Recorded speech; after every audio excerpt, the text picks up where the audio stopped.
Hello दोस्तों, मेरा नाम है प्राजिता और आपका ये विद्यार्थी.in में बहुत स्वागत है। बहुत तो वही आपको की पाठशाला और विद्यार्थी दोनों में बहुत स्वागत है। उम्मीद है सब अच्छा कर रहे हो, बिल्कुल ठीक हो आप लोग। और पाठ 4 हम लोग कर रहे थे आपकी भूगोल की किताब से वायु। तो इसका बिल्कुल अंतिम घड़ी आ गई है, मतलब अंतिम विषय आ गया है, वो है आर्द्रता। सारे विषय करवा दिए, अगर नहीं देखा जाके जल्दी से देख लेना, ठीक है। तो हमारा विषय है आर्द्रता, यानी कि इसे अंग्रेजी में क्या बोलते हैं वो भी पता कर लेते हैं। अंग्रेजी में से मॉइस्चर बोलते हैं, ठीक है, यानी कि वायु के अंदर नमी रहना, ठीक है। इसके बारे में पढ़ते हैं। चलिए देखिए, पाठ ही वायु पे है, वायु में नमी भी रहती है, उसकी एक सहेली भी है नमी, वो भी रहती है। जब पानी जमीन से या जल से स्रोतों से निकलता है तो वो जल वाष्प बन जाता है। अब आप सोच रहे हो इस हवा में, ये हवा तो सूखी सूखी चल रही होती है, बढ़िया बह रही होती है, इसमें पानी कहाँ से आ जाता है? तो पानी आता है पानी वाले इलाकों से, जैसे समुद्र हो गया, झीलें हो गई, नदी हो गए। तो क्या होता है, जब उसके ऊपर गरम गरम हवा उड़ रही होती है तो गरम हवा जितनी गर्म होगी उतना ही उसको पानी पकड़ने की क्षमता उतनी ही बढ़ जाती है। आपने देखा होगा जहाँ पे बहुत ही ज्यादा गर्मी होती है वहां पे लोगों को बहुत ज्यादा पसीना और कपड़े गीले से हो जाते हैं। क्यों? क्योंकि गर्मी जो हवा रहती है वहां पे नमी बहुत ज्यादा रहती है। या फिर आपने एक चीज देखी होगी, ये तो पक्का उदाहरण बैठता है कि जब बारिश होती है, बारिश रुकने के बाद कैसे अलग सी उमस सी फैल जाती है, जिसे हम ह्यूमिडिटी कहते हैं, ठीक है। वो क्यों होता है? क्योंकि अभी अभी जस्ट बारिश हुई है और बारिश का पानी नीचे जमा हो रखा है और हवा बह रही है, पानी इकट्ठा कर रही है फिर से, और फिर से उमस वाली गर्मी फैला दे रही है, जिससे लोगों के कपड़े भीग जा रहे हैं, बार बार लोग नहा के आ रहे हैं क्योंकि वो खुद गीले हो जा रहे हैं, ठीक है। इस वक्त पे बारिश के बस कुछ ही घंटों बाद बारिश के काफी उमस वाला दिन हो जाता है, यानी कि सूर्य का ताप तो रहता नहीं है, ऊपर मौसम जो रहता है वो हल्का सा बादलों युक्त वाला मौसम रहता है, ठीक है। सूरज होता नहीं है उस वक्त तक, तो कपड़े सूखने में भी वक्त लगता है। साथ साथ बस अभी अभी बारिश हुई है तो उमस सी फैल जाती है, तो कपड़े सूखने में वक्त लगता है। तो ये जो नमी आती है ना वायु के अंदर, वो आती है पानी वाले इलाकों से। और ये जल वाष्प क्या है? जल वाष्प को बोला गया है यहाँ पे वाटर वेपर, ठीक है। इसको अंग्रेजी में बोलते हैं वाटर वेपर, यानी कि पानी का एक बूंद, पानी का एक बूंद जिसमें हवा भी है और पानी भी है। तो हवा जब बह रही होती है, गर्मा गर्म हवा बह रही होती है समुद्र के ऊपर से या फिर कहीं से भी जहाँ पानी है उसके ऊपर से बह रही होती है गर्म हवा अपनी मजे से, तो उसमें पानी पकड़ने की क्षमता ज्यादा हो जाती है और फिर वो ऊपर जाने लग जाती है। ऊपर जैसी जाती है तो जितना ऊपर वो हवा जाती रहेगी, पानी वाली नमी वाली हवा ऊपर जाती है, हवा ठंडी हो जाती है, एकदम चिल्ड ठंडी हो जाती है। और ऊपर जाने के बाद, वो ठंडी होने के बाद, वो सारी बूंदें एक साथ मिलके एकत्रित होके एक बड़ा सा बादल बना देती है। जब बादल बन जाता है और वो बहुत ज्यादा पानी से भर जाता है और फिर वो इधर उधर घूम नहीं पाता और बहुत भारी हो जाता है, तो वो बारिश के रूप में नीचे आती है, ठीक है। बारिश कभी कभार आपने देखा होगा, बिल्कुल हल्की गर्म पानी वाले भी बारिश आती है, हल्की साधारण बारिश भी आती है, कभी कभार बहुत ज्यादा ठंडी एकदम चिल्ड वाली ठंडे ठंडे बूंदों वाली भी बारिश आती है। वो इसलिए कि जितना ज्यादा गर्मी वाला नमी वाला पानी ऊपर जाएगा वो उतना ही ज्यादा ठंडा होगा, उतना ही ज्यादा ठंडा होने के बाद उतनी ठंडी ठंडी बारिश आएगी, ठीक है। आपने सुना होगा कि पौधे कैसे करके सहायता करते हैं बारिश में। वो इसलिए क्योंकि पौधों को आप हर वक्त तो पानी नहीं देते हो, सारे पेड़ जितने भी हमारे धरती पे लगे हुए सबको हर वक्त तो जाके बंदा पानी नहीं दे सकता है। तो पृथ्वी के नीचे जो पानी होता है जिसको भूजल कहते हैं, भूमिगत जल, जिसको अंडरग्राउंड वाटर भी कहते हैं, तो वहां से वो पेड़ पौधे अपना पानी जड़ों से ले लेते हैं, सोख लेते हैं। कभी कभार वो ज्यादा पानी भी ले लेते हैं, तो उनको सिर्फ उतना ही पानी चाहिए होता है जितनी उनको आवश्यकता है, बाकी पानी वो ऊपर से उड़ा देते हैं, ठीक है। आपने आप कभी अगर एक पॉलीथीन को पत्तों के अंदर, एक पेड़ के पत्तों के अंदर बांध दोगे ना, तो आप देखोगे थोड़ी देर बाद आके वो पॉलीथीन पानी से भर गया है, क्योंकि पत्तों ने अपना बाकी बचा कुचा पानी उसमें डाल दिया है। तो ऐसे करते हैं पेड़ जितना भी, अगर वो कुछ पेड़ होते हैं जो बहुत ज्यादा पानी सोख लेते हैं तो पानी ऊपर से उड़ा देते हैं।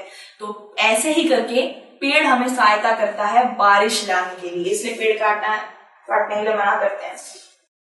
हवा में नमी को आर्द्रता कहते हैं। आर्द्रता का मतलब क्या है? मॉइस्चर। हवा के अंदर पानी को आर्द्रता कहते हैं। ठीक है, इस दिन को आर्द्र दिन कहते हैं। कौन सा आर्द्र दिन कह रहे हैं? ह्यूमिडिटी वाला दिन, यानी कि जिस दिन पर पानी हवा में बहुत ही ज्यादा नमी घूम रही होती है, यानी कि जिस दिन पर कपड़े नहीं सूखने वाले हैं, जिस दिन पर आप गीले गीले रहेंगे, चिपचिपी हो जाएगा शरीर, बार बार नहाने का मन करेगा क्योंकि हवा सूखी नहीं चल रही है, उसमें नमी आ गई है। ठीक है, तो उसको आर्द्र दिन बोलेंगे। जितना वायु गर्म होता है उतना वायु में नमी पकड़ने की क्षमता ज्यादा बढ़ जाती है। ये चीज आप याद रखना। कभी कभार मैं खुद ही अनुमान लगा लेती हूँ, क्योंकि बहुत ज्यादा वाली जब गर्मी हो जाती है ना, मुझे पता चल जाता है कि कुछ दिनों में बारिश होने वाली है। अभी ये कुछ दिनों की पहले की बात है, शायद नहीं, हाँ यार ऐसी कुछ 41-42 डिग्री सेल्सियस हो गए, तो मुझे लगा भाई बस ये बहुत ज्यादा गर्मी हो गई है, अब मुझे लगता है बारिश होने वाली। तो अगले 1-2 दिन बाद बारिश हो गई थी। तो अब यहाँ पे जरा हम लोग जल की प्रक्रिया बढ़ते हैं, इसको वाटर साइकिल बोला जाता है। सबसे पहले गरम गरम हवा चल रही होती है। ठीक है, हवा चल रही होती है, और हवा जब किसी पानी की जगह से चल रही होती है, यानी कि किसी समुद्र से, किसी नदी से, वो गरम गरम हवा चल रही होती है। जितनी गरम हवा होगी उतना पानी पकड़ने की क्षमता बढ़ती है। तो ये पानी पकड़ लिया हवा ने, अब हवा ने पानी पकड़ लिया, अब इवेपोरेशन हो रहा है, यानी कि भाप, वो भाप बन के ऊपर जा रही है। भाप किसको कहते हैं? हवा और पानी का मिश्रण को भाप कहते हैं। अब वो ऊपर जा रही है, देखिए इवेपोरेशन यानी ऊपर जा रही है। अब ऊपर जाने के बाद फिर हम दूसरे उसमें आते हैं। ऊपर जाने के बाद अब वाष्पीकरण होगा, यानी कि अब सिर्फ और सिर्फ बादल के अंदर पानी रह जाएगा और हवा अलग हो जाएगी। वो सिर्फ पानी के बादल बन के रह जाएंगे। अब बादल काले काले क्यों होते हैं? क्योंकि पानी कौन सा साफ, पानी ऐसे ऊपर जा रहा होता है, तो बीच में कितनी सारी धूल, माटी, प्रदूषण से होकर जाता है वो पानी। सब सोचते हैं ना बारिश का पानी ऐसे ऐसे आ करके पी लो, कुछ नहीं होगा, भाई बहुत कुछ हो सकता है, वो पानी साफ नहीं रहता।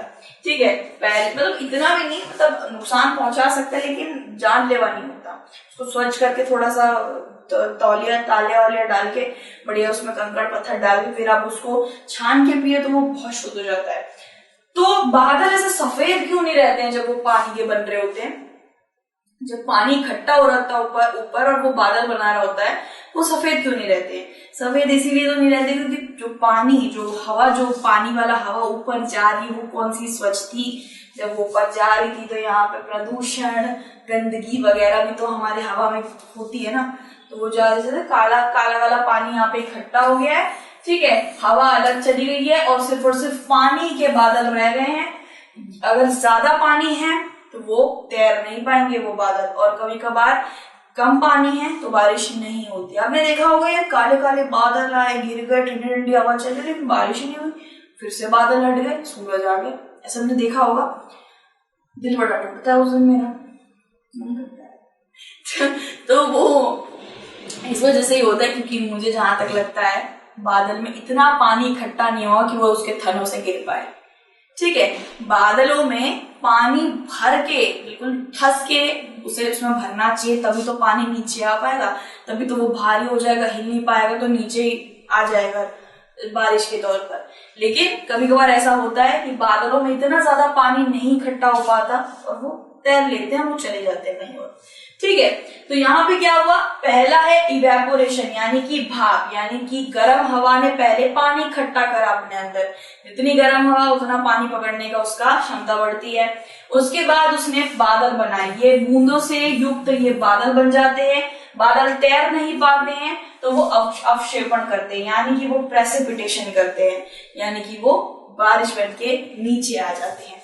ठीक है, फिर ऐसा होता है, फिर से कलेक्शन होती है, यानी फिर से संग्रह होता है, फिर से गर्म हवा पानी को उठाएगी, पानी उठाने के बाद वो ऊपर जाएगी, ऊपर जाने के बाद फिर से बादल बनाएगी, बादल तैर नहीं पाएंगे तो वो थनों से उसके बारिश निकलेगी। तो इस तरीके से ये जल की प्रक्रिया चलती रहती है। कभी कभार बादलों में पानी इतना नहीं होता, वो हिल लेते हैं, वो चले जाते हैं और उस दिन बारिश नहीं होती। लेकिन जिस दिन बहुत ही ज्यादा बड़े बड़े बादल पानी वाले बन जाते हैं, बहुत ज्यादा ही पानी, वो ऊपर यहाँ से बहुत ज्यादा ही पानी चला जाता है, तो इससे क्या होता है? जितनी गर्म हवा उतना ज्यादा पानी, उतना ज्यादा हवा में पानी रहेगा, ऊपर जाएगा, बादल बनाएगा, बारिश आएगी। जितनी हल्की हवा उतना ज्यादा कम पानी, बादल में ज्यादा पानी नहीं आएगा, बारिश नहीं हो पाएगी। ठीक है, तो ये था हमारे जल की प्रक्रिया। अब यहाँ पे हम लोग देखते हैं कपड़े और पसीना सूखने में वक्त लगता है, और जब हवा से ये ऊपर उड़ता है तो ये ठंडी हो जाता है और इकट्ठा होकर ये एक बादल बनाता है। मैंने अभी आपको पूरा समझा ही दिया है। जब ये बादल भारी हो जाते हैं तो वर्षा के रूप में नीचे आते हैं। ज्यादातर भूमि को जल वर्षा से मिलता है। तो जो अंडरग्राउंड वाटर की मैं बात कर रही थी, इसको भूजल भी बोला जाता है, जो नीचे होता है पानी। तो वो कहाँ से सबसे ज्यादा उसको अंडरग्राउंड वाटर नीचे पाताल लोक से तो उसमें पानी नहीं इकट्ठा होता ना, वो आता है बारिश की वजह से। जितनी बारिश होगी, जितनी ज्यादा बारिश होगी, जितनी ज्यादा हम सड़कों पे पानी डालेंगे, उतना सड़क उसे सोख लेगी और भूजल बनाएगी। ठीक है, और वो भूजल हमारे पेड़ पौधों के लिए काम आएगा, क्योंकि हम लोग पेड़ पौधे और बड़े बड़े पेड़ों को, जड़ों को पानी तो देते नहीं है। तो हम लोग तो देते नहीं है, तो उन लोगों को खुद ही लेना पड़ता है खाना बनाने के लिए और पानी पीने के लिए, बड़ा होने के लिए। तो क्या होगा, वो लोग जड़ों से पानी पीते हैं। भूजल नहीं हुआ तो भाई पेड़ों का बहुत बुरा दुश्वार हो जाएगा हाल। हमने देखा होगा कि हर जगह पेड़ काफी हरे हरे, जबकि कोई पानी भी नहीं देता है।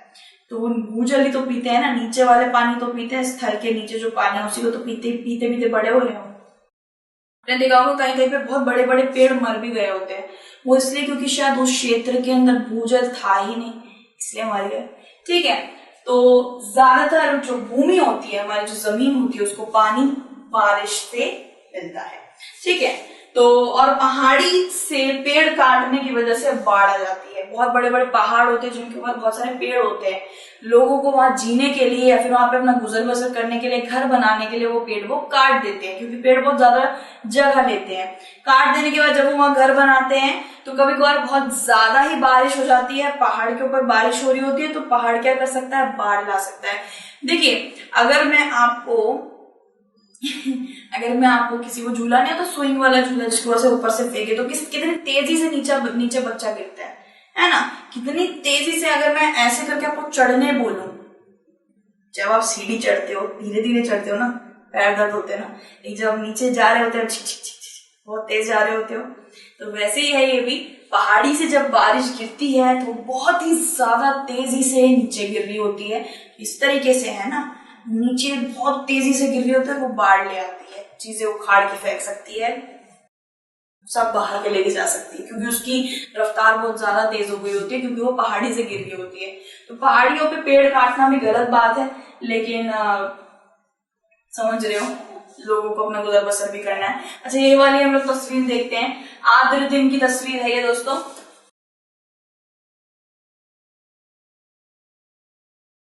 आर्द्र दिन यानी कि ह्यूमिडिटी वाला दिन, यानी कि हवा के अंदर बहुत ही ज्यादा पानी है, नमी वाला दिन। इस दिन पर कपड़े सुखाए नहीं जाते हैं, बहुत देर में सूखते हैं कपड़े, क्योंकि कपड़ों में भी गीलापन आ जाता है, कपड़े खुद ही गीले होते हैं और हवा में भी गीलापन है तो खाक सूखेंगे। तो और साथ साथ जब हमें पसीना आता है, खेल वेल के कैसे पसीना आया तो हमें झटाक से सूख जाता है अगर ऊपर सूर्य होता है तो, लेकिन नहीं सूखता अगर नमी वाला दिन होता है तो हवा में नमी चल रही होती है। ये वाली तस्वीर है बाढ़ आने की। बड़े बड़े पहाड़ियों के अंदर ऊपर पेड़ लगे रहते हैं तो लोग पेड़ों को काट देते हैं। ठीक है, काट के शायद वहां खेती करते हैं या फिर वो अपना घर भी बनाते हैं। तो बहुत से लोग हैं जो पहाड़ियों पर रहते भी हैं, लेकिन पेड़ काटने की वजह से जब भी बारिश होती है तो बहुत तेज मात्रा में, तेज रफ्तार में बारिश का पानी नीचे गिरता है और कभी कभार बाढ़ भी आ जाती है। ठीक है, तो मूसलाधार बारिश से बाढ़ आ जाती है। देखिए, बाढ़ हमेशा कम बारिश से नहीं आती है, मूसलाधार बारिश से ही आती है। अब यहाँ पे मैं आपको समझाती हूँ कि किस तरीके से पेड़ हमें नहीं काटने चाहिए और किस तरीके से वो बारिश में मदद करते हैं। समझ लीजिए, यहाँ पे एक नदी जा रही है, ये नदी है, नदी में पानी है, गरम गरम हवा बह रही है। गरम गरम हवा ने यहाँ पे नदी से थोड़ा बहुत पानी लिया, गरम हवा के अंदर पानी आ गया, वो ऊपर उड़ेगा और फिर ठंडा होके वो बादल बनाएगा। लेकिन कितना अच्छा होगा कि अगर यहीं से सीधा सीधा जाए, यहीं से सीधा सीधा नमी जाए तो, मतलब यहाँ से ना जाके यहाँ से जाए तो जल्दी चला जाएगा, बारिश होने की जल्दी आसार आ जाएंगे। ठीक है, तो वो कैसे होता है देखिए दोस्तों, जब पेड़ नीचे से पानी पीता है, अंडरग्राउंड वाटर जिसको भूजल बोला जाता है, जब वो पी लेता है तो कभी कभार वो बहुत ज्यादा भी पी लेता है, तो कभी कभार जो फालतू का पानी होता है वो अपने जड़ों से ऊपर को बहा देता है। ठीक है, तो वो ऊपर को बहा देता है और इससे जल्दी बारिश होने के आसार बनते हैं। ठीक है, देखिए पेड़ लंबे लंबे होते हैं, तो पेड़ लंबे लंबे होते हैं तो ऊपर से वो पानी को क्या करते हैं, ऊपर से बहा देते हैं। तो पेड़ काटना भी सही नहीं है, पेड़ भी बारिश करने में मदद करते हैं, पेड़ भी ऊपर ऐसे नमी छोड़ देते हैं हवा के अंदर, फिर वहां से जल्दी बादल बन जाते हैं। यहाँ से जल्दी बादल बनेंगे या वहां से जल्दी बादल बनेंगे, देख सकते हो कितने ऊंचे पेड़ होते हैं, पेड़ तो ऊंचे होते ही आप जानते ही हो। नदी से जल्दी बादल बन पाएंगे ऊपर जाके या वहां से। ठीक है, समझदार को सहारा का भी इशारा का। तो भाई यहाँ पे देखते हैं कि वर्षा के 3 प्रकार कौन कौन से होते हैं। पहला आता है संवहनी वर्षा, दूसरा आता है पर्वतीय वर्षा और चक्रवाती वर्षा। देखिए ये आपका किताब के अंदर ही है, तस्वीर दे रखी है, आप उसी से समझ जाएंगे। संवहनी वर्षा यानी कि वो वर्षा जो मैंने अभी आपको समझाई कि पानी के स्रोतों से कैसे करके गर्म हवा नमी लेती है, ऊपर जाती है, हवा ठंडी हो जाती है, फिर बादल बनते हैं, फिर बारिश आती है, वो हो गया संवहनी वर्षा। पर्वतीय वर्षा क्या होती है, पर्वतों के ऊपर जो वर्षा होती है उसे पर्वतीय वर्षा कहते हैं। और चक्रवाती वर्षा का आपका करना है। ठीक है, ये आपकी एक्टिविटी हो गई, आपको करना है। वैसे ये इतना नहीं आता कि इसको आप बताइए, पूरा लेखन लिख दीजिए संवहनी क्या है वो क्या है, ऐसे नहीं आता, क्योंकि आपको बस इनके प्रकार लिख देने कि किस किस प्रकार के होते हैं। ठीक है, अब कुछ और चीजें जिसके ऊपर मैं आपका आंखों को लेके से जोर देना चाहती हूँ, वो क्या है, वर्षा क्यों जरूरी है। ठीक है, वर्षा जरूरी क्यों है वो भी हम देखते हैं।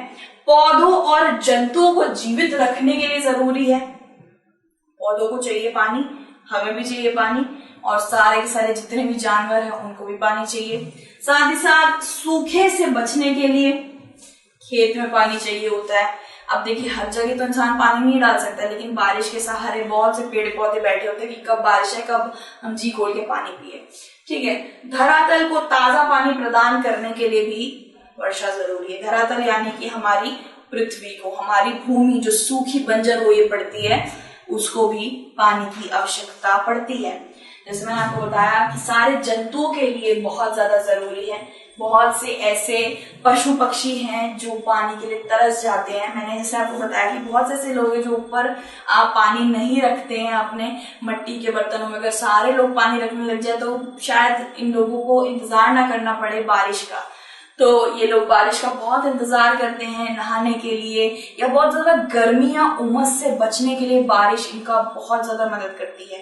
ठंडी ठंडी बारिश हो जाती है, मौसम ठंडा हो जाता है, तो इनको 2-3 घंटे की चैन की नींद मिलती है। अब हमारे पास एसी कूलर है, उनके पास तो नहीं है।